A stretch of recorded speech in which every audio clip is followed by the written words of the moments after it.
मी घरात मोठी असल्यामुळं त्या कुटुंबाची सगळी जबाबदारी माझ्यावरच असते. मला असं वाटायचं की मी पण जावं त्या गटात, पण मला घरातल्यांचा पूर्णपणे विरोध होता की घरचं सांभाळायचं की बाहेरचं बघायचं. पण घरातल्यांचा विरोध होता तरी माझ्या हट्टास मी गटामध्ये आले आणि एक सेंद्रिय शेती म्हणून विषमुक्त आम्ही करण्याचा निर्णय माझ्या मनात एक आवडला. आता मुलांचा सपोर्ट असतो, मुलांनाही वाटतं आपल्या एक पुढे जाऊन काहीतरी बोलते, चूल आणि मूल ह्यातच गुंतलेली होती, पण आता मुलांना पण आपल्या आईविषयी आदर वाटतो. या आहेत नीता जाधव, ज्यांनी सून ते कुटुंबाची सगळी जबाबदारी पार करत आज त्या समाजात वेगळी ओळख निर्माण केली आहे. म्हणूनच या आहेत खऱ्या आयुष्यातल्या मॅक्स वुमन.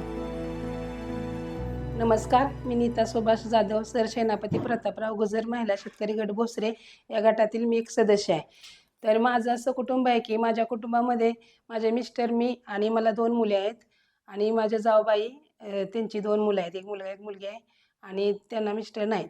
तर मला म्हणजे मी घरात मोठी असल्यामुळं त्या कुटुंबाची सगळी जबाबदारी माझ्यावरच असते आणि हा आमच्या गावामध्ये एक महिला शेतकरी गट भोसऱ्यामध्ये 2022ला ओपन झाला. तर त्या वर्षी मी त्या गटात नव्हती.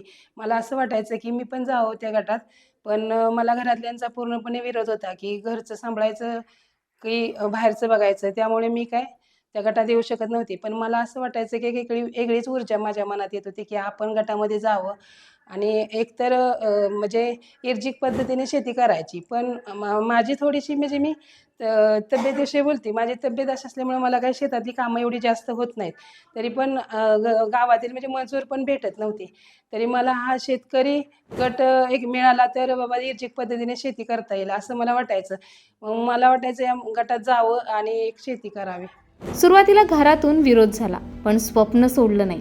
पण घरातल्यांचा विरोध होता तरी माझ्या हट्टास मी गटामध्ये आले आणि एक सेंद्रिय शेती म्हणून विषमुक्त आम्ही करण्याचा निर्णय माझ्या मनात एक आवडला आणि असं वाटायचं की खरंच सेंद्रिय शेती म्हणजे खरंच खूप चांगलं आहे आणि म्हणजे आपल्याला आपल्या महाराष्ट्रास कॅन्सरमुक्त एक आपला महाराष्ट्र करायचे, त्यामुळे एक आवड निर्माण झाली.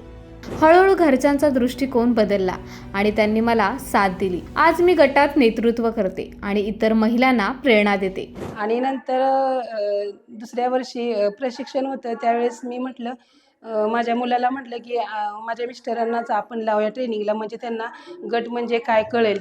नंतर मग त्यांना ट्रेनिंगला लावलं. पण आत्ता माझ्या घरातल्या मिस्टरांचा मला पूर्णपणे सपोर्ट असता. त्यांना ट्रेनिंगबद्दल सर्व माहिती मिळाली आणि त्यांना एक शेतीची आवड, पहिल्यापासून ते शेतीच करत होतं, पण त्यांना शेतीमधलं सगळं कळायला लागलं आणि त्यांनी मला आता पूर्णपणे सपोर्ट करतात. पहिलं आमच्या गावामध्ये मिटिंग असली आमची महिला शेतकरी गटाची, तर ती म्हणायचं हां आली हिची मिटिंग, आता ही निघाली मिटिंगला.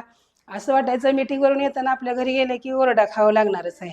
तर आता काय नसतं. आता ते बोलतात की बाबा मिटिंग आहे, जा तुझं तू. आता मुलांचा सपोर्ट असतो, मुलांनाही वाटतं आपल्या एक पुढे जाऊन काहीतरी बोलते, चूल आणि मूल ह्यातच गुंतलेली होती.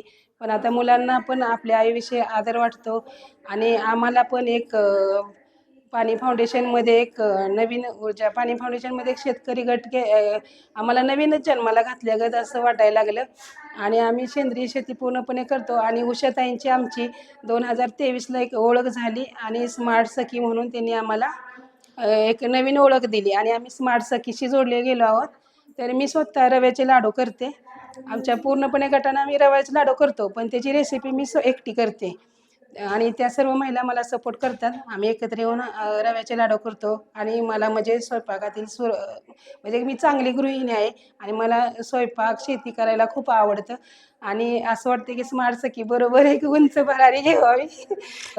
बोलण्याची संधी दिल्याबद्दल मी मॅक्स वुमनचे खूप खूप आभार मानते. आज ते आपल्या जीवनात निर्माण केलेल्या जगात खुश आहेत. अशा या मर्दानीला मॅक्स वुमनचा सलाम.